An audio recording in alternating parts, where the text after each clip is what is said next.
Hi guys, welcome to JJ Mom's Kitchen. எல்லா போலும் இறைவனுக்கு இன்றைக்கி எங்கள் ஊர் ஸ்பெஷல் பீக்கங்காய் பொரியல் தான் பார்க்க போகிறோம் ஃப்ரெண்ட்ஸ். கடைசி வரைக்கும் மிஸ் பண்ணாமல் பாருங்கள். இது செய்கிறதுக்கு டைமுன்னு பார்த்தா வெறும் 5 நிமிஷம் போதும்.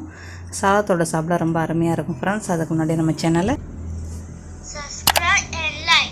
அப்படியே மணி பெல் ஐக்கானை கிளிக் பண்ணிக்கிறேன். இப்போ அவங்க வீடியோவில் போவோம். ஒரு பீக்கங்காய் எடுத்துக்கிறேங்க. நான் 2ஆக உடச்சி வச்சுருக்கிறேன் நீட்டை பீக்கங்காய். எனக்கு இது ஜாஸ்தி தான், 2 பேருக்கு தான் செய்ய போகிறோம். கொஞ்சத்தை எடுத்து வச்சுட்டேன் நான். அந்த தோலை வந்து நல்லா கழுவிட்டு நல்லா செதுக்கிக்கிறேங்க. ரொம்ப வெள்ளையாக செதுக்க வேண்டாம், திட்டாக இருக்கிற மாதிரி செஞ்சுக்கிறேங்க. அப்புறம் அந்த தோலை கூட நீங்கள் வேஸ்ட் பண்ணிடாதீங்க. எடுத்து வச்சிங்கன்னா நல்லா பிரண்டை துவையல் செய்கிற மாதிரியே செஞ்சு சாப்பிட்லாம். அந்த வீடியோ கூடிய சீக்கிரம் நான் போடுறேன் ஃப்ரெண்ட்ஸ்.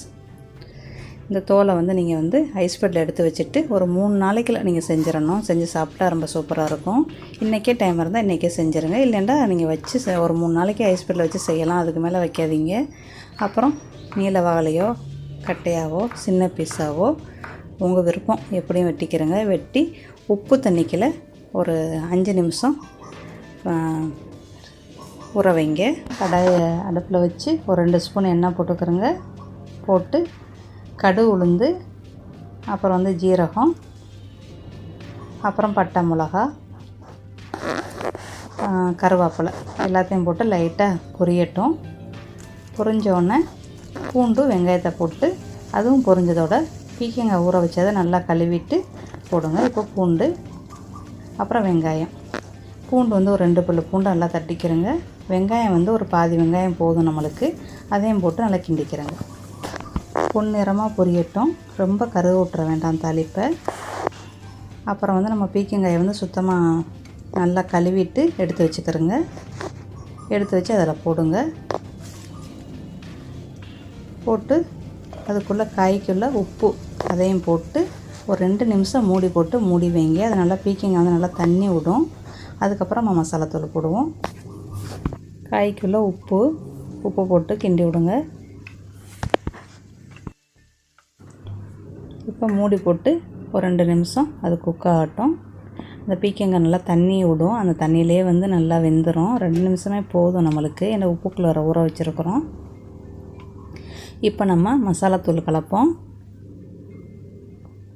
மஞ்சத்தூள் ஒரு 1/4 ஸ்பூனு, மிளகுத்தூள் 1/4 ஸ்பூனு, ஜீரகத்தூள் 1 ஸ்பூனு, இவ்வளோ தான் தூளுங்க. எல்லாத்தையும் போட்டு கிண்டி விடுங்க. தண்ணி வற்ற தொட்டிக்கும் லைட்டாக கிண்டி விடுங்க. லைட்டான மெதுவான தீயிலே வச்சுக்கிறோங்க. இப்போ நம்ம வந்து கொஞ்சம் நேரம் வெந்ததோட இன்னும் 1 நிமிஷம் வேகணும். வெந்ததோட இந்த இது உங்களுக்கு போதுண்டா அடுப்பு அடைச்சிருங்க. நம்ம முட்டை போட போகிறோம். இதிலே நீங்கள் வந்து கொஞ்சம் தேங்காய் பால் ஊற்றுறேன்டா. இந்த டயத்தில் கொஞ்சமாக திக்கு தேங்காய் பால் ஊற்றலாம். இப்போ நம்ம வந்து முட்டை போட போகிறோம் ஃப்ரெண்ட்ஸ். முட்டையை ஊற்றி நடுவுக்க ஊற்றி உடனே கிண்ட வேண்டாம். சுற்றி இருக்கிற தண்ணியெல்லாம் கொஞ்சம் சுண்டணும். அதே நேரத்தில் நம்மளுக்கு முட்டையை வந்து கொஞ்சம் வேகணும். வெந்த பிறகு கிண்டி விட்டு அந்த கொழுகுலுன்னு அள்ளிடுங்க. அவ்வளோதான். ரொம்ப போட்டு வரட்டி எடுக்க வேண்டாம். அந்த கலரை வந்து மாற்றிடாதீங்க. நல்லா அழகாக பச்சை கலராகவே எடுத்துக்கலாம். அதுக்கு நம்ம உப்பில் ஊற வைக்கிறோம் ஃப்ரெண்ட்ஸ். நல்லா கிண்டி விட்டு முடிச்சிடுங்க. அவ்வளோதான், ரெடி ஆகிடுச்சு. இது சாதத்தோட சாப்பிட ரொம்ப அட்டகாசமாக இருக்கும். கண்டிப்பாக ட்ரை பண்ணி பார்த்துட்டு கமெண்ட்டில் சொல்லுங்கள் ஃப்ரெண்ட்ஸ். இன்னொரு நல்ல பதிவில் சந்திக்கிறேன். தேங்க்யூ ஃபார் வாட்சிங்.